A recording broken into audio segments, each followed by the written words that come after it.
Assalamualaikum warahmatullahi wabarakatuh.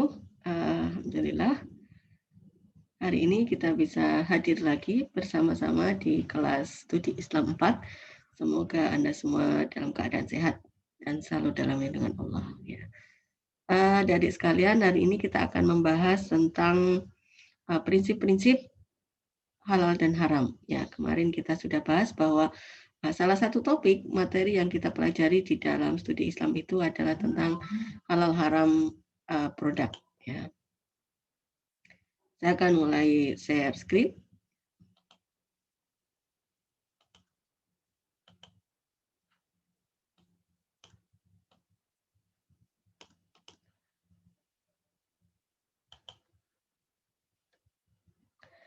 Apa sih definisi halal? Ya, jadi halal secara bahasa, halal itu artinya sesuatu yang boleh dikerjakan. Jadi sesuatu yang boleh dikerjakan itu halal. Ya, tidak ada halangan, itu halal. Ya. Kalau haram itu adalah sesuatu yang Allah melarang untuk dilakukannya dengan larangan yang tegas. Ya, jadi haram itu tidak diperbolehkan. Ya, halal itu diperbolehkan oleh syariat. Ya, haram artinya juga dilarang oleh syariat. Ya. Nah, hari ini kita akan membahas tentang maqasid syariah. Ya, maqasid syariah itu apa? Maqasid syariah itu adalah tujuan ya atau boleh dikatakan hikmah begitu ya. Pencanangan syariat sesuatu hal ya. Nah, maqasid syariah itu adalah sebuah gagasan dalam hukum Islam ya bahwa syariat itu diturunkan oleh Allah untuk mencapai tujuan tertentu ya. Atau ia adalah tujuan dari syariat atau rahasia di balik pencanangan tiap hukum-hukum oleh syari. Jadi rahasia kenapa sesuatu itu diharamkan, rahasia kenapa sesuatu itu diperbolehkan. Nah, itu namanya maqasid syariah. Ya. Tujuan atau rahasia atau hikmah begitu ya. Nah, ini adalah maqasid syariah. Nah, tujuan ini dapat ditemukan atau dicarikan ya dalam hukum-hukum Islam, dalam sumber hukum Islam yaitu Al-Qur'an dan Sunnah ya, dan ini juga menjadi pertimbangan ya ketika menetapkan perkara hukum. Nah, apa sih maqasid syariah itu? Ya, apa sih tujuannya Allah menurunkan syariat? Termasuk di dalamnya adalah syariat tentang halal dan haram terhadap sesuatu. Ya. Apa tujuannya? Apa maksudnya? Ya. Ada 5 hal ya di maqasid syariah atau hikmah pencanangan syariat oleh Allah itu ya. Ini yang pertama adalah dalam rangka menjaga agama.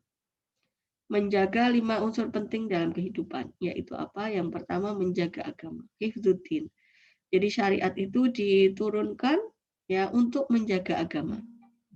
Ya. Misalnya tentang pengharaman seseorang itu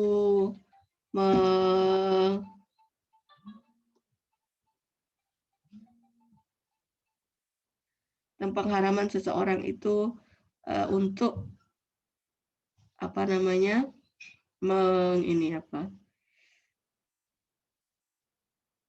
keluar dari Islam. Nah, ini adalah untuk menjaga agama. Ya. Mengkafirkan seseorang gitu itu juga dilarang ya. Ini dalam rangka menjaga agama. Ya. Nah, kemudian dalam rangka menjaga jiwa. Ya, syariat itu diturunkan untuk menjaga jiwa atau nyawa dalam hal ini. Ya. Misalnya kenapa diharamkan membunuh gitu ya. Nah, itu juga karena menjaga jiwa ini. Ya. Kenapa kemudian diharamkan khamar gitu ya? Karena khamar itu mengganggu jiwa. Nah, ini juga dalam rangka menjaga jiwa. Ya.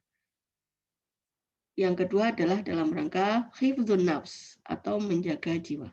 Yang ketiga adalah karena menjaga akal. Dalam rangka menjaga akal. Ini ya, dan misalnya tadi termasuk dalam pengharaman khamar, itu kenapa diharamkan khamar itu karena dalam rangka menjaga jiwa ya. Kemudian hifdzun nasl atau menjaga keturunan. Jadi keturunan manusia itu harus terhormat, terjaga ya. Kenapa? Nah, ini syariat itu diturunkan dalam rangka menjaga hifdzun nasl ya, menjaga keturunan ataupun menjaga nasab ya. Makanya kemudian dalam rangka menjaga keturunan atau menjaga nasab itu ada syariat menikah begitu ya. ini diharamkan zina. Nah, ini dalam rangka menjaga keturunan.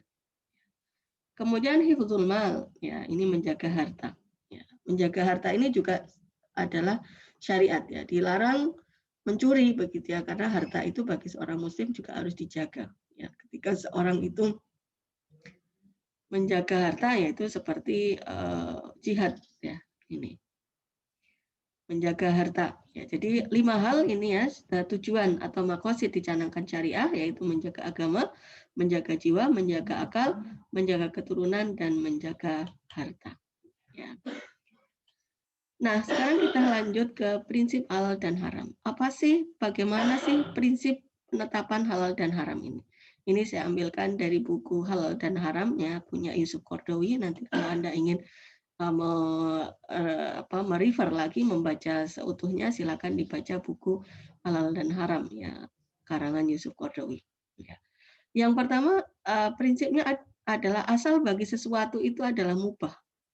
Jadi semua yang diciptakan oleh Allah itu pada dasarnya itu adalah mubah, halal, ya, kecuali sedikit saja yang diharamkan dengan dalil yang sharih, ya, dan jelas gitu. Jadi pada dasarnya kebanyakan makanan itu dibolehkan, ya. Ya, pada dasarnya semuanya dibolehkan.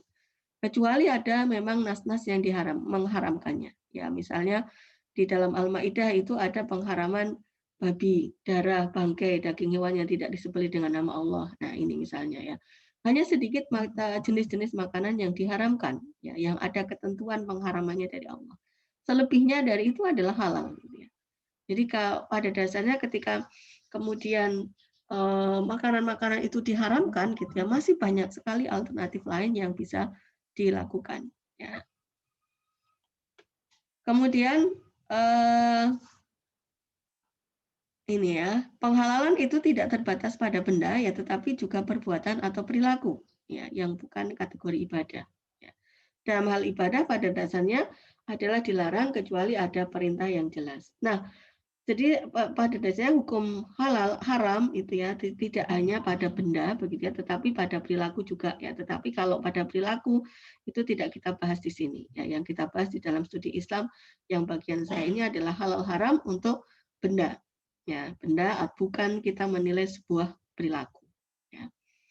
Nah, ini tadi ya prinsip pertama pada dasarnya adalah dibolehkan kecuali, ya, yang sedikit saja yang dilarang. Nah, ini yang dilarang misalnya dalam Al-Maidah ayat 3 itu hanya bangkai, darah, daging babi yang disembelih atas nama selain Allah, yang tercekik, yang terpukul, yang terjatuh, yang ditanduk, diterkam binatang buas kecuali yang sempat kamu menyembelihnya.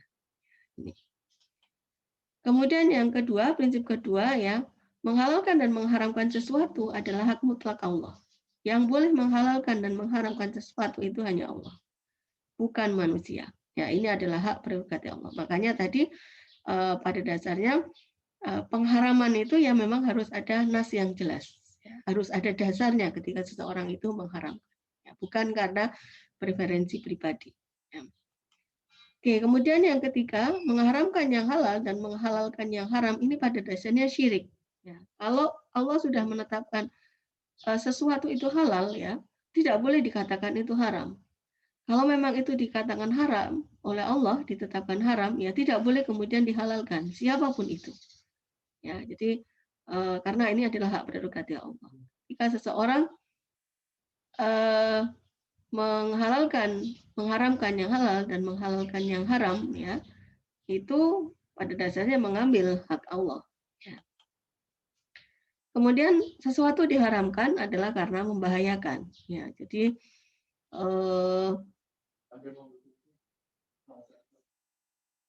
sesuatu diharamkan itu karena membahayakan. Yang keempat, ya. Yang kelima, yang halal tidak memerlukan yang haram. Ya, pada dasarnya yang halal tidak memerlukan yang haram.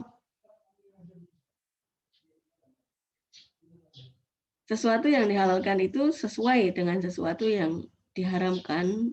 Sesuatu yang dihalalkan itu pada dasarnya sesuai untuk kita, dan yang diharamkan itu pada dasarnya dia akan membahayakan. Kemudian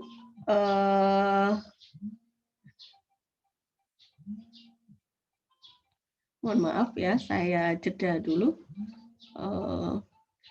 Ambil di itu tas aja.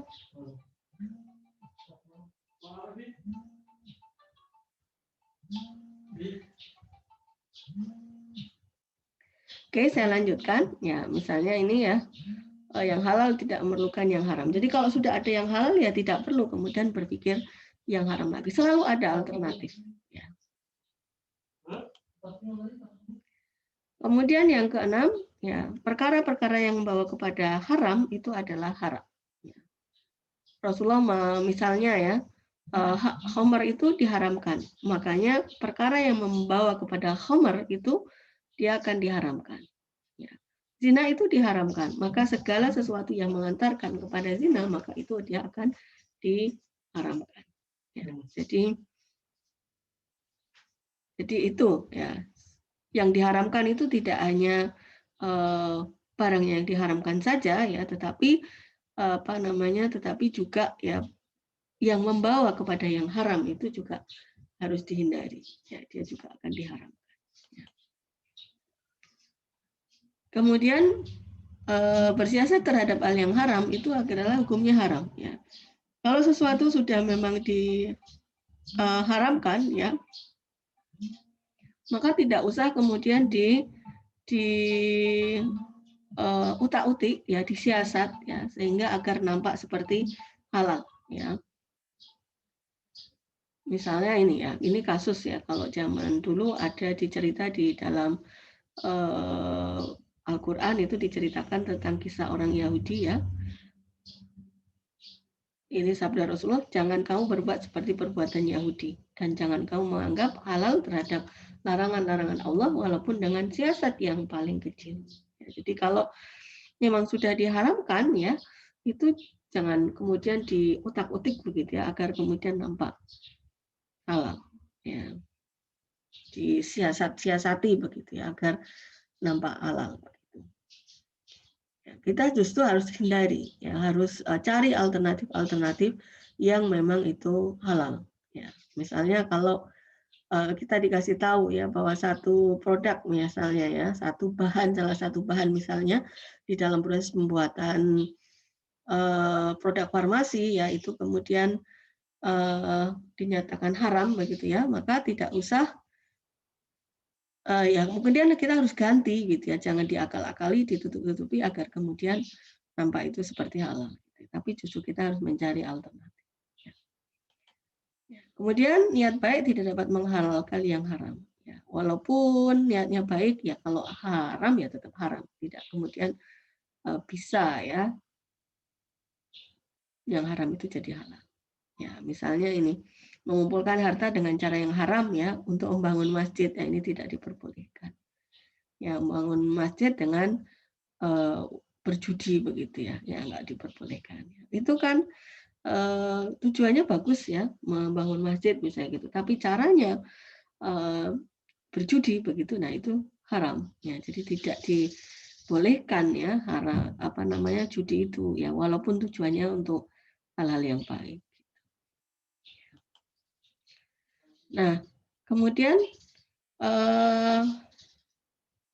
yang ke-9 ya, menghindarkan diri dari syubhat agar tidak terjebak ke dalam yang haram. Syubhat itu dekat kepada haram. Ya, jadi kita harus menghindari diri dari hal-hal yang syubhat agar tidak terjebak kepada hal-hal yang haram. Ya. Kemudian yang ke-10, sesuatu yang haram itu berlaku untuk semua orang, tidak ada keistimewaan ya bagi seseorang atau bagi segolongan manusia tertentu ya. Ini haram halal itu berlaku untuk semua. Tidak ada keistimewaan bagi seseorang ataupun sesuatu golongan tertentu. Ya.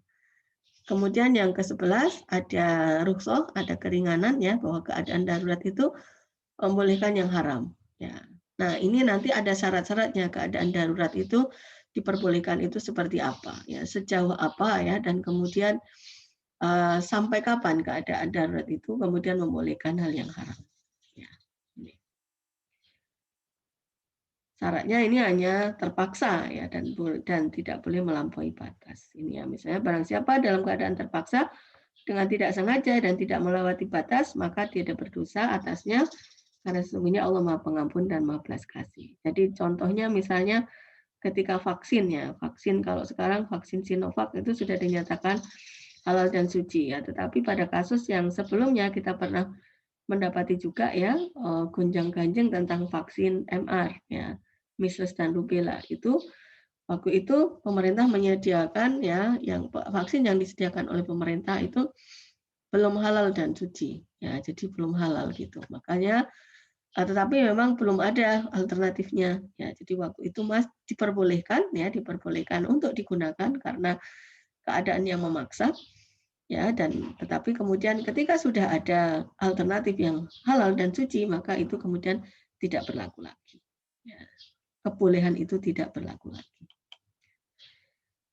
Oke, tadi adalah 11 prinsip penerapan halal dan haram ya, dan sekarang kita melanjutkan ke penyebab keharaman. Jadi sesuatu diharamkan itu pada dasarnya karena apa? Ya, ada beberapa hal.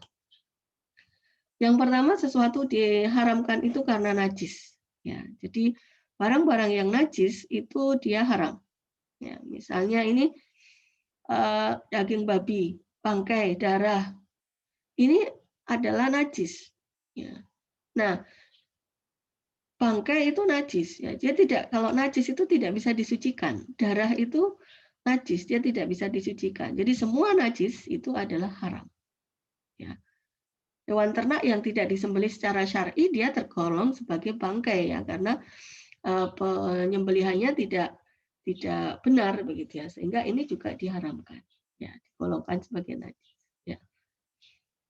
Yang lain lagi misalnya kotoran hewan, kotoran manusia itu juga najis ya, makanya dia diharamkan ya. Yang kedua mutanajis ya. Apa sih mutanajis? Mutanajis itu sesuatu yang terkena najis ya. Sesuatu yang terkena najis ini haram ya, haram, tidak boleh dikonsumsi. Tetapi mutanajis ini bisa kembali suci sesudah dicuci secara syar'i. Kalau najis tadi tidak bisa dicuci ya, bangkai itu dicuci seperti apapun tidak akan bisa kembali menjadi suci karena bangkai itu najis, najisnya itu. Ya. Tetapi kalau baju terkena kotoran ayam gitu ya, kotoran ayamnya itu najis ya, tetapi bajunya itu bisa disucikan. Ya. Kalau bangkai tadi najis ya, bangkai itu kemudian mengenai baju, bajunya itu disebut sebagai mutanajis. Bangkainya nggak bisa disucikan, ya, tetapi baju yang terkena najis tadi bisa disucikan dengan cara yang syar'i. Ya. Nah, ini sesuatu yang mutanajis ini juga akan haram untuk dikonsumsi. Jadi nanti ini harus diperhatikan ketika kita mengolah sesuatu ya, sesuatu produk, baik itu produk makanan maupun produk-produk farmasi. Nah, sekali kan mutanajis itu bisa digunakan ya, bisa dicuci. Nah, caranya bagaimana? Ya, caranya ini mutanajis itu bisa dicuci dengan cara dikucur. Dikucur itu dialirkan air, mengucurkan air ke benda terkena najis sehingga hilang sifat najisnya. Nah, ini dikucur, ya, dialirkan begitu dengan air mengalir. Nah, ini sampai hilang rasa, bau, dan warnanya. Ya. Boleh juga jadi kalau ini airnya mengalir, boleh juga dengan direndam, artinya tidak menggunakan air mengalir. Nah, tapi kalau direndam ini atau dimasukkan ke dalam air, ini ada syaratnya. Ya, air itu harus banyak. Ya. Nah, banyaknya seberapa itu ada ukurannya, yaitu sekitar 270 liter. Harus lebih dari itu. Ya, dan kemudian sampai hilang sifat najisnya, yaitu hilang dari rasa, bau, dan warnanya. Jadi, kalau Anda ingin membuat pencucian bahan-bahan makanan ya, atau pencucian apa gitu ya, ini nanti di dalam produksi dan dia dicelupkan dalam air yang tidak mengalir ya, ini volume air yang digunakan untuk mencuci ini harus 270 liter lebih. Ya, minimal 270 liter. Ya. Nah, kemudian yang kedua, dia diharamkan itu biasanya penyebabnya yaitu karena menjijikkan. Ya, ada beberapa hal ya yang menjijikkan dan ini ada dalilnya di dalam surah Al-A'raf 157. Allah mengatakan wa yuhillu lahumut thayyibat wa yuharrimu alaihimul khaba'ith.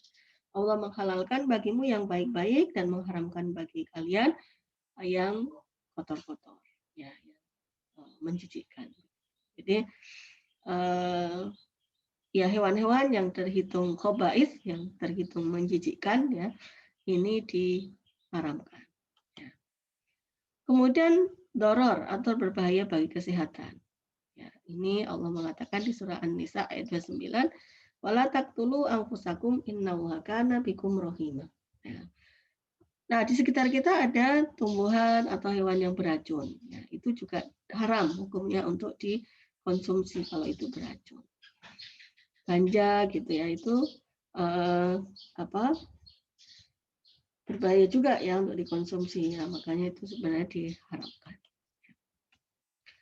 Kemudian penyebab berikutnya adalah memabukkan, ya, memabukkan. Misalnya khamar. Nah, khamar dan alkohol itu sesuatu yang beda, ya. Khamar dan alkohol itu beda. Setiap khamar itu mengandung alkohol, tapi tidak semua alkohol itu terkategorikan khamar. Ya, jadi khamar itu pasti mengandung alkohol, tapi tidak semua alkohol itu adalah khamar. Ya. Silakan bisa dilihat ini ya, Fatwa MUI nomor 11 tahun 2009 tentang hukum alkohol. Nah, tentang hukum alkohol ini MUI mengatakan ya, meminum minuman beralkohol itu hukumnya haram. Ya, pertama ini hukum meminum minuman beralkohol itu adalah haram. Yang kedua, khamar sebagaimana dimaksud dalam ketentuan itu tadi ya adalah najis. Ya, kemudian alkohol yang berasal dari khamar itu adalah najis. Sedangkan alkohol yang tidak dari khamar itu tidak najis. Ya. Nah, ini ada hal yang beda ya, bahwa alkohol ini ada dua kategori untuk nomor 3 ini. Ada alkohol yang berasal dari khamar dan ada alkohol yang tidak dari khamar. Ya. Nah, ini bagaimana tahunya alkohol itu dari khamar atau tidak? Ya dari industrinya. Ya. Apakah industri itu menghasilkan, memproduksi khamar, ya, minuman beralkohol, ataukah industri itu sengajanya membuat solvent? Ya, kalau industri itu sengajanya membuat khamar, kemudian hasilnya diantaranya produk sampingnya adalah alkohol, maka ini adalah alkohol yang berasal dari khamar, maka itu tidak diperbolehkan. Hukumnya adalah masuk kategori khamar yang diharamkan. Tetapi kalau alkohol ya yang tidak dari khamar ini dihukumi tidak najis dan nanti diperbolehkan untuk digunakan sebagai bahan pembantu dengan ketentuan-ketentuan yang ada. Ya, artinya tidak najis ya, tidak najis boleh digunakan tetapi ada batasan-batasannya. Ya, ini yang ketiga. Kemudian yang keempat, minuman beralkohol adalah najis jika alkohol atau etanolnya dari khamar. Minuman beralkohol adalah tidak najis jika etanolnya berasal dari bukan khamar. Nah, ini apa namanya? Yang ketiga, ya. Ini hanya masalah najis dan tidak najisnya dari yang keempat. Nah, yang kelima, penggunaan alkohol atau etanol hasil industri khamar untuk makanan, minuman kosmetik dan obat-obatan itu hukumnya haram. Dari khamar ya, etanol dari khamar. Penggunaan alkohol atau etanol hasil industri non-khamar, ya, ataupun untuk proses produksi makanan, minuman kosmetik, dan obat-obatan itu hukumnya mubah apabila secara medis tidak membahayakan. Jadi diperbolehkan untuk membantu proses pembuatan makanan, minuman, ataupun kosmetik atau obat-obatan sepanjang tidak membahayakan. Ya. Kemudian penggunaan alkohol atau etanol hasil industri non-khamar ya untuk proses produksi minuman, kosmetik, obat-obatan hukumnya adalah haram apabila secara medis membahayakan. Ya, jadi yang ke-6 dan 7 ini adalah gabungannya. Kalau tidak membahayakan itu diperbolehkan ya, tapi kalau kemudian itu secara medis membahayakan maka kemudian diharamkan. Ya. Jadi dari ini saya minta ya Anda bisa memahami ya bagaimana perbedaan hukum antara khamar dan alkohol. Ya. Setiap homer itu mengandung alkohol ya, tapi tidak semua homer tadi adalah tidak semua alkohol itu terkategorikan sebagai homer. Ya. Selanjutnya tentang alkohol untuk obat. Bagaimana sih ketentuannya? Ini juga saya ambilkan dari Fatwa MUI ya tentang alkohol yang digunakan untuk obat. Yang pertama, pada dasarnya berobat itu wajib menggunakan metode yang tidak melanggar syariat dan obat yang digunakan wajib menggunakan obat yang suci dan halal. Ya, ini kemarin sudah kita bahas ya di ketentuan umum tentang pengobatan. Yang kedua, obat cair berbeda dengan minuman, baik secara kegunaan ataupun hukumnya. Ya, obat cair ya itu bukan minuman, jadi hukumnya beda.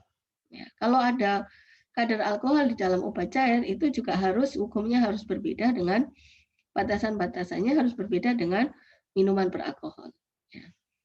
Obat cair ataupun non cair yang mengandung alkohol atau etanol yang berasal dari homer, nah ini hukumnya haram.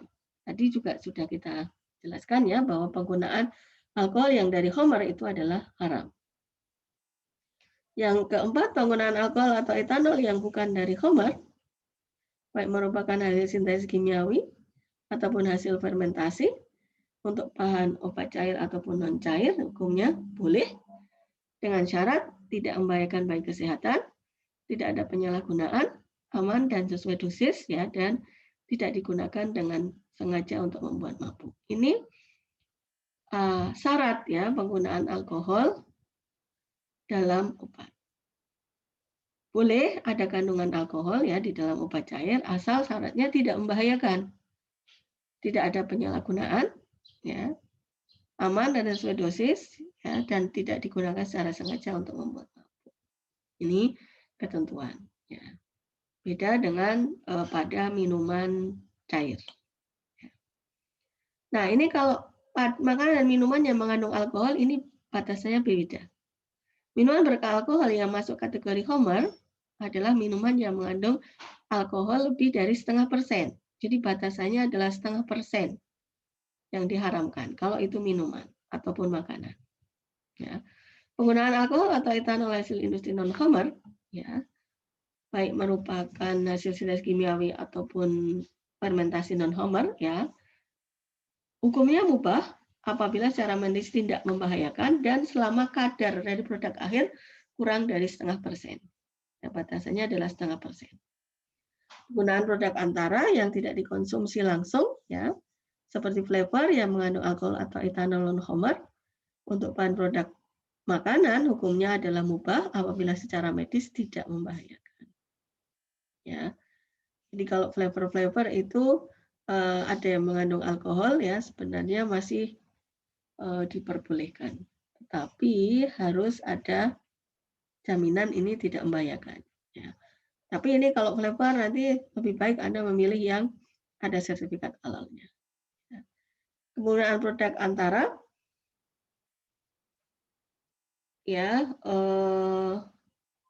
yang tidak dikonsumsi langsung, ya ini hukumnya mubah apabila secara medis tidak membahayakan dan selama kadar alkohol pada produk akhir itu kurang dari 0,5%. Ya, jadi batasan pada makanan dan minuman ya yang mengandung alkohol itu adalah 0,5%. Batasan makanan dan minumannya yang prosesnya dibantu menggunakan alkohol, maka di produk akhir itu tidak boleh lebih dari 0,5%. Ya, walaupun dia hanya bahan penolong ya dalam proses pembuatan. Nah, ini diperbolehkan maksimal adalah 0,5%. Nah, kemudian penyebab diharamkan lagi ya lainnya adalah binatang buas. Ya, binatang-binatang buas ini diharamkan. Ya, cirinya apa binatang buas itu? Bertaring berkuku tajam. Nah, ini diharamkan oleh Allah, oleh Rasulullah. Ya. Kemudian penyebab diharamkannya adanya dalil yang melarangnya. Ya, memang Rasulullah menyatakan. Ya, misalnya hewan-hewan yang dilarang untuk dibunuh, ya itu diharamkan.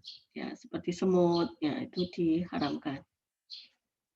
Terus kemudian burung hudhud itu juga diharamkan. Ya. Hewan yang diperintahkan untuk dibunuh, ular, gitu-gitu juga diharamkan. Ya. Ini memang ada dalilnya ya dari Rasulullah. Ya. Oke, demikian untuk pertemuan kita hari ini. Semoga bisa memberikan penjelasan, pencerahan sedikit kepada Anda tentang prinsip halal dan haram menurut Islam. Saya akhiri untuk pertemuan hari ini. Assalamualaikum warahmatullahi wabarakatuh.